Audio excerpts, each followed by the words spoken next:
જય જય સ્વામી સમર્થ. આપણે અક્કલકોટ નિવાસી શ્રી સ્વામી સમર્થ નું જીવન ચરિત્ર ક્રમશઃ શ્રવણ કરી રહ્યા છે અને તેમના જે અનેક શિષ્યો થઈ ગયા તેમાં બાળપ્પા સાથેના તેમના સંસ્મરણો અને લીલા તેને આપણે શ્રવણ કરી રહ્યા છે. તો બાળપ્પા મૂળ કર્ણાટકમાં રહેવા વાળા બ્રાહ્મણ હતા અને તેઓ સોળામાં એટલે કે સ્પર્શાસ્પર્શ એને ખૂબ જ મહત્વ આપતા હતા. સ્નાન કર્યા પછી કોઈને પણ સ્પર્શ કર્યા વગર દેવ પૂજા થવી જોઈએ, સંતના દર્શન થવા જોઈએ. તો આ રીતથી તેઓ તેને આ બધા નિયમોનું પાલન કરતા હતા. સ્વામી મહારાજ અક્કલકોટના સ્વામીનો મુકામ એક વખત તેમના ભક્ત કુલકર્ણીને ત્યાં હતો. તે ઘર એક તો નાનું હતું અને ત્યાં એક સ્ત્રી હતી જેને સૂતક લાગેલું હતું. તો તે છાણથી જમીન લીપતી હતી. તેના હાથમાં જે પાણી હતી એ પાણી લાવવા માટે સ્વામી સમર્થે બાળપ્પાને કહ્યું છે. બાળપ્પાને ખબર હતી કે આ ભાઈ સૂતકી છે, એને સૂતક લાગેલું છે, તો એને આપણે સ્પર્શ પણ ન કરાય. સ્પર્શ કરાય તો ફરી પાછું સ્નાન કરીને ફરી પાછું આપણે નિત્યક્રમ કરી શકીએ છીએ. તો આ બાળપ્પાની ટેવ જવા માટે સ્વામી સમર્થે ફરી પાછું બીજી વખત બાળપ્પાને બૂમ પાડી કે પેલું પાણી લઈ આવો. તો આ રીતથી બીજી વખત તો બાળપ્પા એ સ્ત્રી પાસે ગયા અને તેના હાથમાં જે વાસણ હતું એ પાણી સ્વામી સમર્થ પાસે લઈ આવ્યા છે. જે સ્પર્શાસ્પર્શ અને એના થકી વિચાર તરંગોથી એ મન કલુષિત થતું હોય છે. તો એના માટે સ્પર્શાસ્પર્શ નો દોષ આપણે ધર્મશાસ્ત્રોમાં માનવામાં આવે છે અને એ રીતથી એને પાળવું એ જરૂરી છે. પણ કેટલાક લોકો આજે સ્પર્શાસ્પર્શના તરંગો છે એના કરતા પણ પોતાની મનની અંદર ઘણા ખરાબ તરંગો સ્વાર્થમય હોય છે. તો એવા લોકો સ્પર્શાસ્પર્શને માને કે ન માને પણ એમનું શરીર એમના મનના વિચારો થકી અત્યંત અપવિત્ર હોય છે. તો તેવા લોકોએ આ સ્પર્શાસ્પર્શની કોઈ જરૂર નથી. પૂજ્ય શ્રી રંગદૂત મહારાજ પાસે અનેક ભક્તો આવતા હતા અને એ ભક્તો રંગદૂત મહારાજને ઘણી વાર પૂછતા, કેટલીક વાર કર્મો કરતા કરતા પણ મનુષ્યને પુષ્કળ દુઃખ પડે છે. જ્યારે કેટલાક લોકો પાપાચરણ કરતા હોય તો પણ તેઓ એકદમ સુખી દેખાય છે. તે સુખી હોતા નથી પણ દેખાય છે. બીજા લોકોને એવું લાગે કે આ એકદમ સુખી છે પણ મન એમનું શાંત હોતું નથી. પૂજ્ય શ્રી રંગદૂત મહારાજે કહ્યું કે ઉકરડાનો મોટો ડુંગર હોય એમાં થોડું ઘણું તમે સ્વચ્છતા કરો તો એ ઉકરડો કઈ નાનો થઈ જતો નથી. એ તો કેટલાય વર્ષો સુધી સાફ કરવું પડે ત્યારે એ ઉકરડાનો ડુંગર એ નષ્ટપ્રાય થઈને ત્યાં આપણે જગ્યા સ્વચ્છ કરી શકીએ છીએ. પણ એકદમ સ્વચ્છ અને શુભ્ર વસ્ત્ર હોય તો એમાં એકાદ છાંટો પણ એ ડાઘ પડી જાય એ તરત આપણને દેખાઈ આવે છે. જેઓ પવિત્ર અને શુદ્ધ પસાર કરે છે તો એમનામાં નાનકડો પણ કોઈ દોષ આવી જાય તો એ તરત દેખાઈ આવે છે. અને જેમનું પાપાચરણ પુષ્કળ છે એટલે કે ઉકરડાનો ડુંગર છે, થોડું ઘણું એ સત્કર્મ કરે તો પણ 1% કે અડધો ટકો જેટલી સ્વચ્છતા થાય તો દૂરથી જોતા એ કંઈક ઓછી થઈ અસ્વચ્છતા એમ આપણે માની શકતા નથી. અક્કલકોટના સ્વામી મહારાજ એ રીતથી પોતાના ભક્તોને માર્ગદર્શન આપતા હતા કે સ્પર્શાસ્પર્શનો દોષ શાસ્ત્રોમાં ભલે દર્શાવ્યો હોય, પણ જ્યારે પરબ્રહ્મ સ્વરૂપ સદગુરુ મહારાજ આપણી સામે બિરાજમાન હોય તો એમના જે તરંગો છે એના થકી સમગ્ર વાતાવરણ એકદમ પવિત્રતા ભર્યું બની જતું હોય છે. તો ત્યારે આ સ્પર્શાસ્પર્શ દોષને માનવો જોઈએ નહીં. અને જ્યારે સદગુરુએ આપણને કહ્યું હોય તો ત્યારે તો એ સ્પર્શાસ્પર્શ દોષને આપણે બિલકુલ માનવાની જરૂર નથી. નારેશ્વર નિવાસી પૂજ્ય શ્રી રંગોદૂત મહારાજ, તો એમની પાસે એક બાઈ સુવાવડી હતી અને એનું બાળક બીમાર હતું.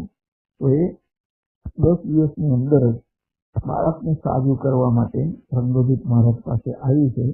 તો આમ તો એ પણ જનન શૌચ કહેવાય છે, તો એ વૃદ્ધિ કહેવાય છે. તો એમાં સંત પુરુષો તો શું, બીજા લોકો પણ એ બાઈને સ્પર્શ ન કરે, પરંતુ બાઈનો પુત્ર બીમાર હતો. તો પૂજ્ય શ્રી રંગોદૂત મહારાજે એ બાળકને પોતાના હાથમાં લીધું છે અને એમની દિવ્ય દ્રષ્ટિ થતી એ બાળકની બીમારી એમણે દૂર કરી અને પોતે તરત જ સ્નાન કરી લીધું છે. તો સ્નાન કરીને તેઓ શુદ્ધ થયા. પણ એને માટે તું તારા બાળકને મારી પાસે ન લાવી, હું એને સ્પર્શ નહીં કરું, તો એવું કંઈ પૂજ્ય શ્રી રંગોદૂત મહારાજે બિલકુલ કર્યું નથી. અને એમને તો જેઓ બ્રહ્મ સ્થિતિએ પહોંચેલા હોય છે તો એમને આ સ્પર્શાસ્પર્શનો દોષ કદી લાગતો પણ નથી. તો આ બાજુ બાળપ્પા મહારાજની એ સ્વામી સમર્થની સેવા ચાલુ છે અને કંઈ પણ એમનામાં ભૂલ રહી ગઈ હોય તો એને સુધારવા માટે સ્વામી સમર્થ આ રીતથી લીલા કરતા હતા. સ્વામી સમર્થને દાળ, બદામ, ખારેક એવું લાગતું હતું. નાના બાળકો રમે એવા રમકડા પણ લાગતા હતા. લખોટીઓ પણ એમને રમવા માટે જોઈતી હતી. અને કયા સમયે કઈ વસ્તુ તેઓ માંગશે એ પણ નક્કી ન હતું. અને કેટલાક દર્શનાર્થી ભક્તોને તેઓ પ્રસાદ તરીકે પણ આવા પ્રકારની કોઈ વસ્તુ આપતા હતા. તો એક દિવસે સ્વામી સમર્થે ચણા માંગ્યા છે અને તે ચણા સિલકમાં તે વખતે ન હતા.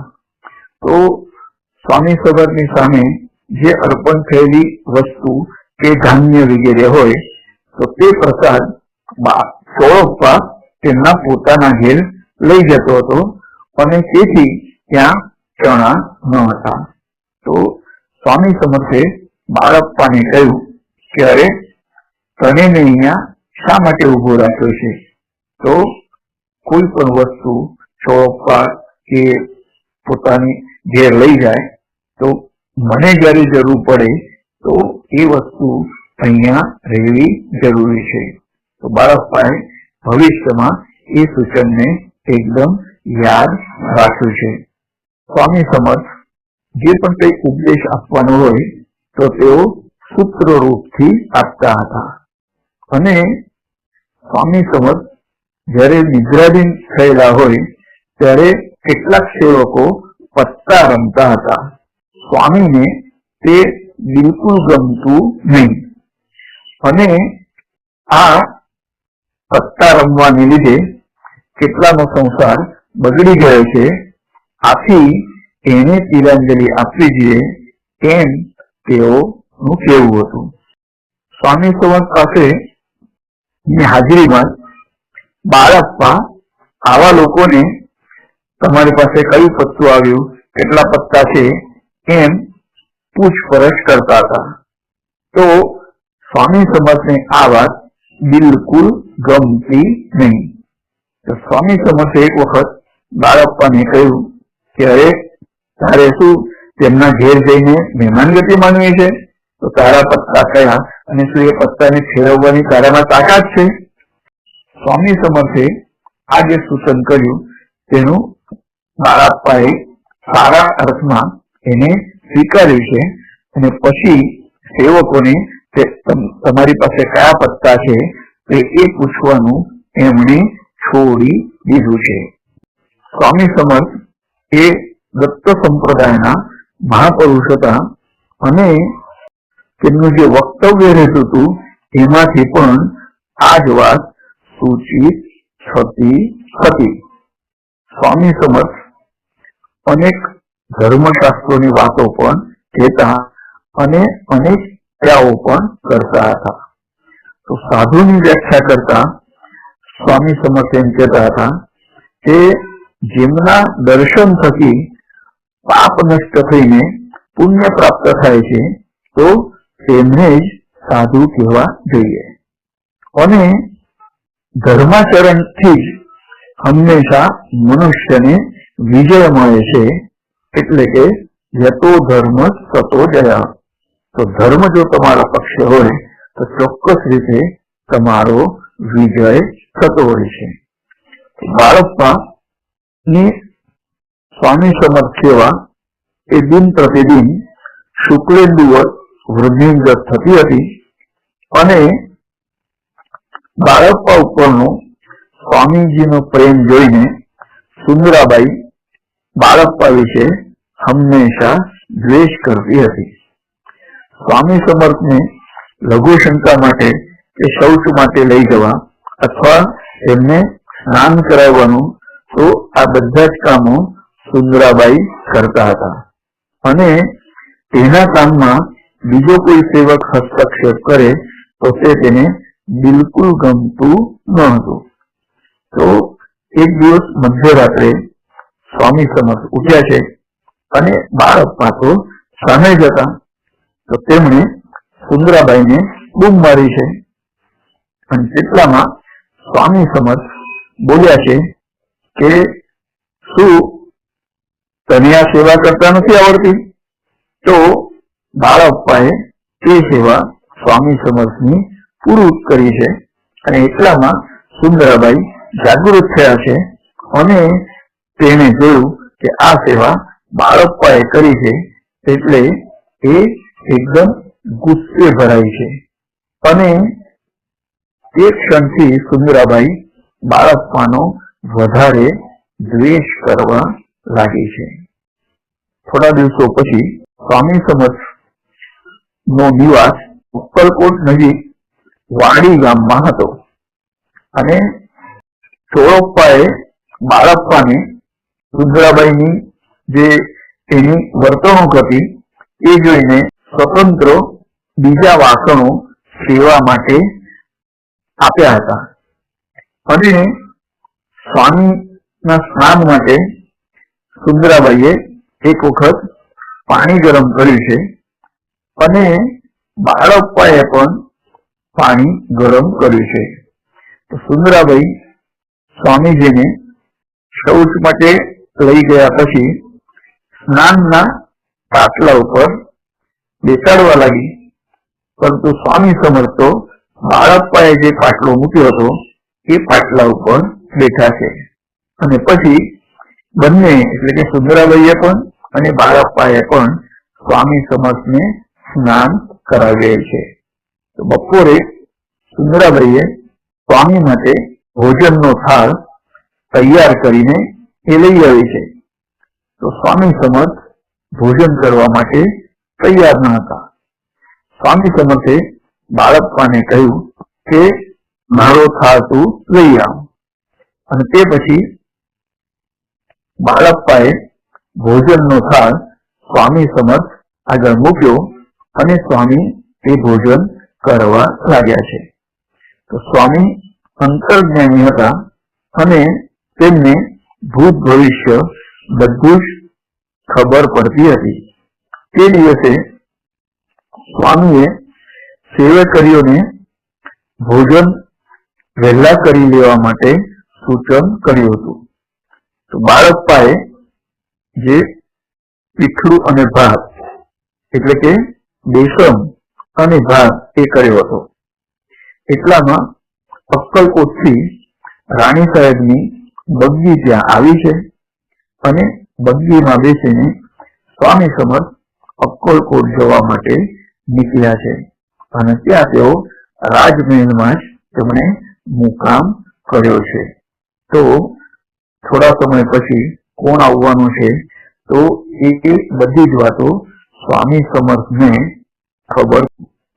રાણી સાહેબ સુંદરાબાઈ દ્વારા સ્વામીજીની પૂજા કરતા હતા અને તે સિવાય સ્વામી સેવા માટે સંસ્થાન તરફથી તેઓ કેટલાક નોકરો, ચાકરો, કારકુન ઇત્યાદિ સેવકો પણ ઉપલબ્ધ કરાવી આપતા હતા. તો સુંદરાબાઈની આ પરિસ્થિતિ જોઈને ચોળપ્પાએ બાળપ્પા પાસેના જે પિત્તળના વાસણો વગેરે હતા તો તે પોતાના ઘેર લઈ ગયો અને તે પછી બાળપ્પાએ કેટલાક પિત્તળના વાસણો અને પૂજા માટેના વાસણો એ ખરીદ કર્યા છે અને સ્વામીજીની પૂજા તેઓ કરવા લાગ્યા છે. પરંતુ સ્વામી બાળપ્પાની પૂજા સ્વીકારવા તૈયાર ન હતા અને બાળપ્પાએ આ હકીકત ચોળપ્પાને કરી છે. તો તે નિષ્ઠાવાન અને સ્વામી સેવક ચોળપ્પા તો તેમણે ફરી ચાંદીના વાસણો અને પૂજા સામગ્રી બાળપ્પાને સોંપી છે અને પછી સ્વામી બાળપ્પાની સેવા સ્વીકારવા લાગ્યા છે. તો અક્કલકોટના સ્વામી સમર્થ બાલોન્મત્ત પિશાચ તેઓ વર્તન કરતા હતા. કેટલીક વાર એકદમ બાળકની જેમ, કેટલીક વાર એકદમ ઉન્મત્તની જેમ આવું વર્તન કરતા હતા. તો આ તેમની અવધૂત વૃત્તિ હતી. આ બાજુ સુંદરાબાઈ છે તો એના કારસ્થાનો બધા વધવા લાગ્યા અને કોઈનું પણ અપમાન ગમે ત્યારે તેઓ કરતા હતા અને સેવકોને તેઓ ત્રાસ આપતા હતા. સ્વામીના સામે જે આવનાર કે મુકાનાર પૈસા, અનાજ, પાત્રો, વાસણ કુસણ એ પોતાને ત્યાં લઈ જતી હતી અને બધા જ સેવેકરી ઉપર તે પોતાનો રૂઆ જમાવતી હતી. ભોજનરા નામનો એક જે સિપાહી હતો તે અને સુંદરાબાઈ એ વચ્ચે ખૂબ જ દ્વેષ ભાવ વધી ગયો છે. એક દિવસે ભોજનરાએ સુંદરાબાઈને અનેક અપશબ્દો વગેરે કહ્યા છે. તો સુંદરાબાઈને ખૂબ જ ક્રોધ આવ્યો છે અને તેઓ આત્મહત્યા કરવા માટે ત્યાંથી નીકળી ગયા. લોકોએ સુંદરાબાઈની સમજાવવા માટે ઘણા પ્રયત્નો કર્યા પરંતુ તે બાઈ પોતાના નિર્ણયમાં અડગ હતી. સ્વામી સમર્થ નું જે મૃદુ ચિત્ત હતું એ દ્રવ્ય છે અને તેઓ સુંદરાબાઈને ફરી પાછા લઈ આવ્યા. સુંદરાબાઈ કહેવા લાગી કે સ્ત્રીઓ માટે આવા અપશબ્દો શ્રવણ કરવા એના કરતા તો મૃત્યુ આવેલું સારું. તો સ્વામી સમર્થ તેમને સમજાવવા લાગ્યા કે જે રીતથી ભીતને ખૂણાઓ હોય છે, બારીઓ હોય છે, તે પ્રમાણે શરીરમાં પણ ઊંચા અને નીચા અવયવો હોય છે. તો આ સંબંધી કોઈ પણ વ્યક્તિ કશું પણ બોલે તો આપણે મનમાં લેવાની જરૂર નથી. તો આ રીતથી સ્વામી સમર્થે એ સુંદરાબાઈને પણ સમજાવ્યું છે કે કોઈ વ્યક્તિ કશા વિશે પણ આપણને કહે તો આપણે એ રીતથી મનમાં આપણે લાગવાની જરૂર નથી. થોડા દિવસો પછી સુંદરાબાઈએ નિરાહાર રહેવાનું વ્રત સ્વીકાર્યું છે પરંતુ તેમની વૃત્તિ કઈ એવી સાત્વિક તો ન હતી. આથી તેઓ ચોરીને પણ અન્ન ખાતા હતા અને બધા જ લોકો તેની સાથે લડાઈ ટંટો કરતા હતા. છતાં પણ તે બાઈ તે બધા જોડે ઝઘડીને પણ પોતે જાણે વિજય પામતી હતી. તો એક દિવસ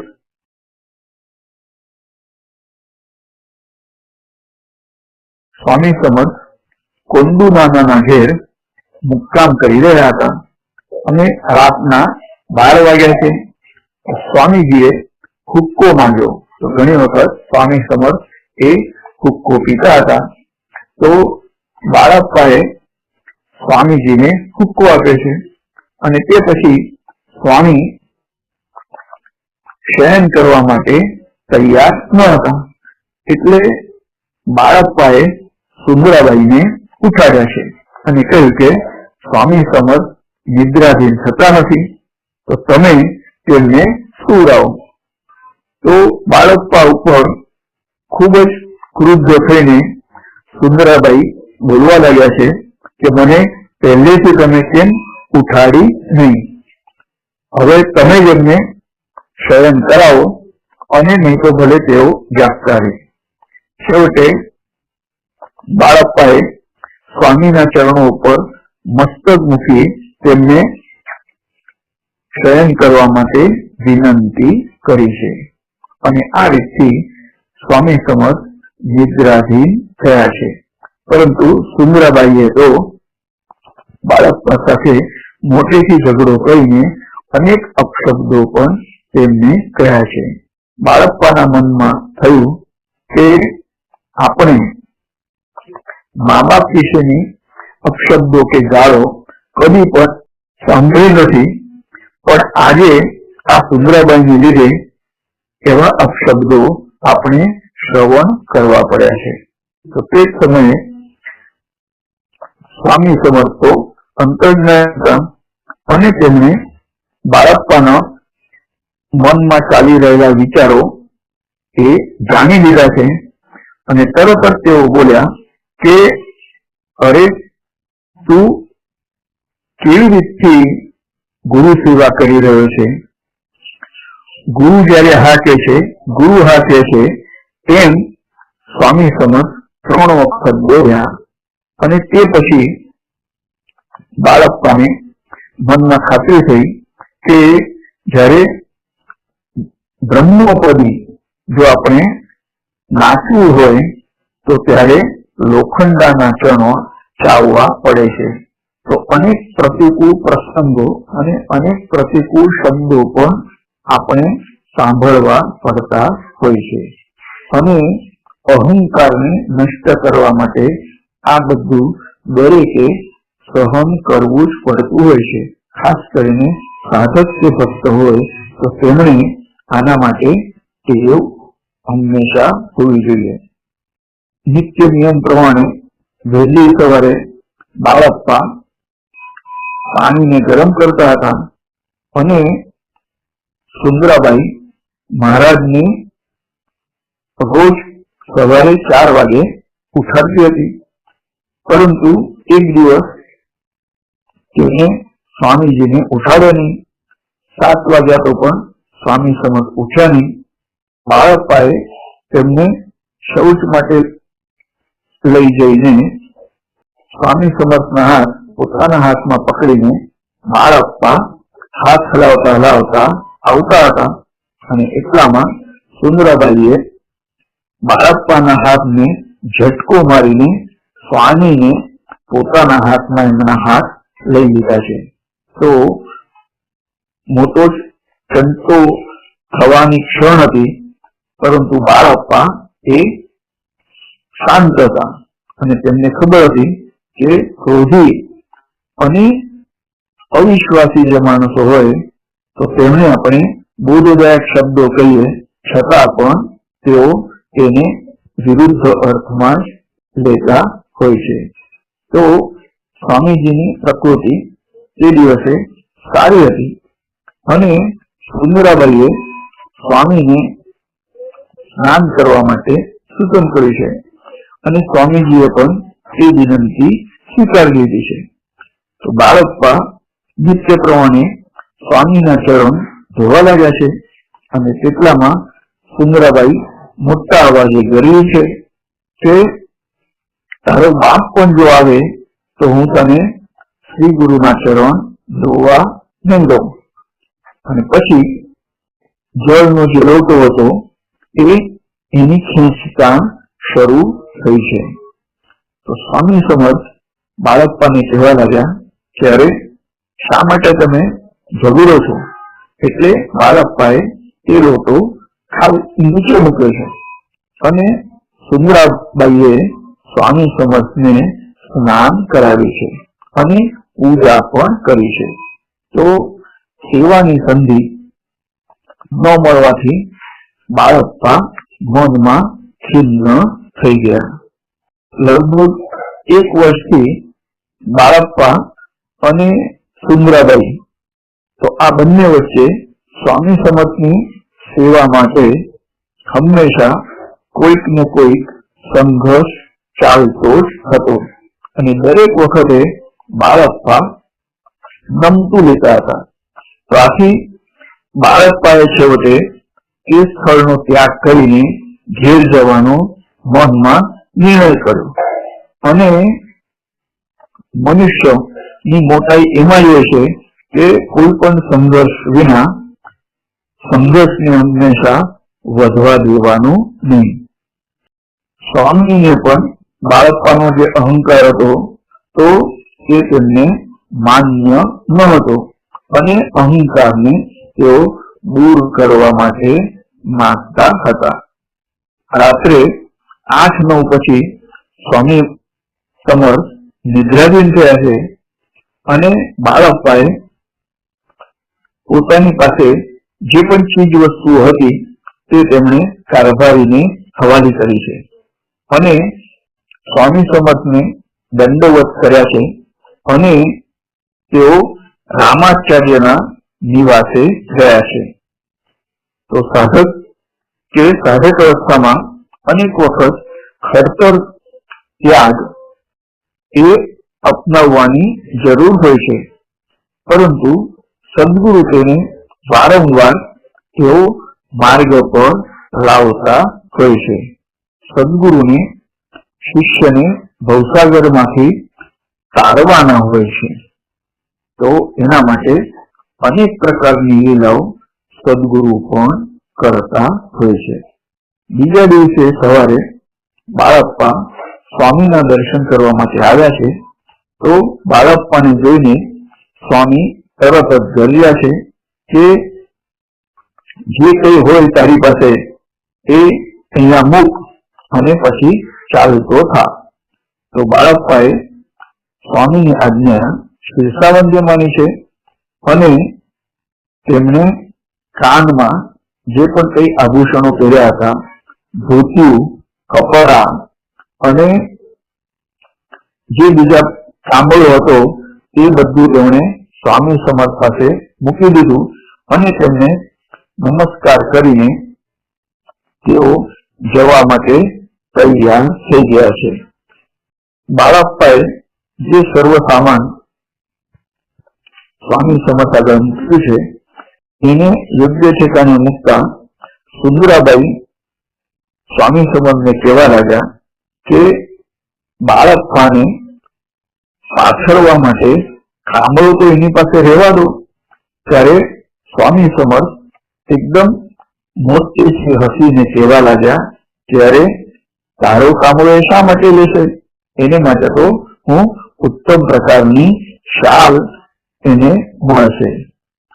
તો બાળપ્પા વિમનસ્ક મનસ્થિતિમાં હતા કે સદગુરુની સેવાથી આપણે દૂર જવાનું કે ફરી પાછું ત્યાં જ રહેવાનું, અને જો પાછા ફરવું હોય તો સદગુરુની સેવાની સંધિ આપણને મળશે, અને જો આપણે સદગુરુને છોડી જઈએ તો આપણને ગુરુ સેવા નહીં મળે અને અહીંયા રહીએ તો સુંદરાબાઈ આપણને ત્રાસ આપે છે. શું કરવું શું નહીં કરવું એ વિશે તેઓ કોઈ નિર્ણય લઈ શક્યા નહીં. તો બાળપ્પા રોજ સવારે સ્વામીના દર્શન માટે આવતા હતા અને આ રીતે બાળપ્પાનો ક્રમ ચાલુ હતો. તેઓ જયારે નીચે હતા ત્યારે સ્વામી સમર્થે જગન્નાથને કહ્યું કે નીચે જે કોઈ આવ્યો હોય તેને તારે આસન બતાડવાનું હશે. તો આ પ્રમાણે બાળપ્પા આવ્યા હતા તો બાળપ્પાને ભૃગાજીને અને વ્યાઘરાજી બતાડવામાં આવ્યું. તો આ પરથી બાળપ્પાએ તર્ક કર્યો કે આપણે હવે અક્કલકોટ છોડીને જવાની જરૂર નથી, એ સદગુરુની આજ્ઞા છે અને અહીંયા જ આસન ઉપર આપણે સાધના કરવાની છે. આ સ્વામીની જે ઈચ્છા હતી તો તેને બાળપ્પાએ માન આપી છે અને આસન લઈને બાળપ્પા તરણ નિવાસ ઉપર ગયા છે અને અનુષ્ઠાન માટે ક્યાં બેસવું આ વિશે બાળપ્પાના મનમાં તર્ક વિતર્ક શરૂ થયા છે. તો બાળપ્પા રાત્રે હનુમાનજીના મંદિરમાં ગયા છે અને ત્યાં હનુમાનજીને એમને સ્વપ્નમાં દર્શન થયું છે. તો આ સંકેત તેમને યોગ્ય લાગ્યો છે અને આ રીતથી તેઓ હનુમાનજીના મંદિરમાં તેઓ જોપ કરવા લાગ્યા છે. બીજા દિવસે પ્રભાત સમયે બાળપ્પા સ્વામીના દર્શન માટે આવ્યા છે અને પાછા ફરતી વખતે સ્વામીજી બોલ્યા છે કે હિસાબ બરાબર રહેવા દેજે. તો સ્વામીના દર્શનથી બાળપ્પા પ્રસન્ન ચિત્ત થયા છે અને તેઓ હનુમાનજીના મંદિરમાં આવ્યા છે અને પોતાના ઈષ્ટ નામનો જપ તેમણે શરૂ કર્યો છે. પણ હિસાબ બરોબર રહેવા દેજે એટલે કે સંખ્યાયુક્ત જપ એ કરવો જોઈએ અને આપણે સંકલ્પ કરીએ એટલો જપ નિત્ય આપણા દ્વારા હંમેશા થવો જ જોઈએ. જો એનાથી ઓછો થાય તો એ રીતથી આપણે દ્રઢ સંકલ્પ વાળા ન કહેવાઈએ. બાળપ્પા દિવસમાં 2 વખત સ્વામીના પ્રસન્ન ચિત્તે દર્શન કરતા હતા અને ચિત્તમાં સ્વામીજીનું આસન તેઓ સ્થિર કરતા હતા. ઈશ્વર નામનો તેઓ જપ કરતા હતા અને જપના ક્રમમાં દિવસ ક્યારે પણ પસાર થઈ જતો હતો તે તેમના ધ્યાનમાં આવતું ન હતું અને પ્રસન્નતાથી તેઓ નિદ્રાધીન પણ થઈ જતા હતા. આ રીતથી બાળપ્પાનો દિનક્રમ ચાલતો હતો અને નામસ્મરણ સિવાય બીજા કોઈ પણ પ્રકારનું તપ તેઓ કરતા ન હતા. તો બાળપ્પાના મનમાં આવા વિચારો ચાલુ હતા. મન, ચિત્ત અને વિચાર વિવેકના સામ્રાજ્ય રસ્તા પર એ રીતથી માર્ગક્રમણ કરી રહ્યો હતો અને એક દિવસે બાળપ્પા સ્વામી સમર્થના દર્શન માટે આવી રહ્યા હતા. એટલામાં સુંદરાબાઈએ સ્વામીને કહ્યું કે બાળપ્પા આપની સેવાનો ત્યાગ કરીને મંદિરમાં જપ કરવા જાય છે.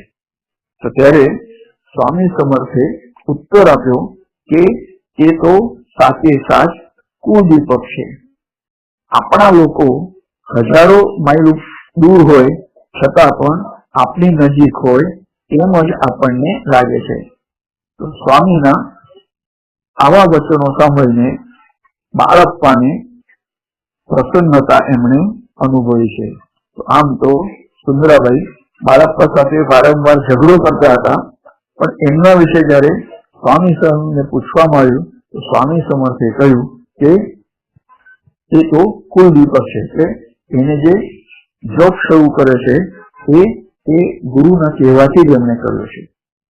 બાળપ્પા રોજ ગણપતિનો જપ કરતા હતા અને એ દૈનિક જપ ચાલુ હતો ત્યારે સ્વામી સમર્થની નજીક શિવબાઈ નામની સ્ત્રીએ સ્વામી સમર્થને એક વખત પૂછ્યું કે સ્વામીજી આ બાળપ્પા શું કરી રહ્યો છે?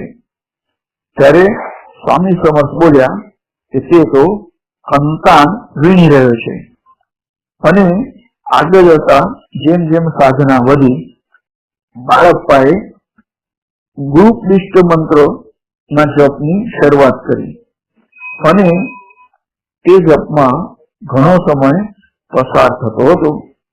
જેમ જેમ દિવસો પસાર થતા ગયા અને સાધના વધતી ગઈ તો શિવબાઈએ ફરી સ્વામી સમર્થને એક વખત પૂછ્યું છે કે હવે બાળપ્પા શું કરી રહ્યો છે? તો ત્યારે સ્વામી સમર્થ બોલ્યા કે હવે તો તે કામળું વીણી રહ્યો છે. તો પહેલા જયારે ગુરુ આજ્ઞા વગર પોતાની ઈચ્છાથી જયારે તેઓ જપ કરતા હતા તો તેઓ કંતાન વીણી રહ્યા હતા અને જયારે ગુરુએ કહેલો મંત્ર જપતા હતા તો તે કામળો વણી રહ્યો છે એમ સ્વામી સમર્થ બોલ્યા છે. જય જય સ્વામી સમર્થ.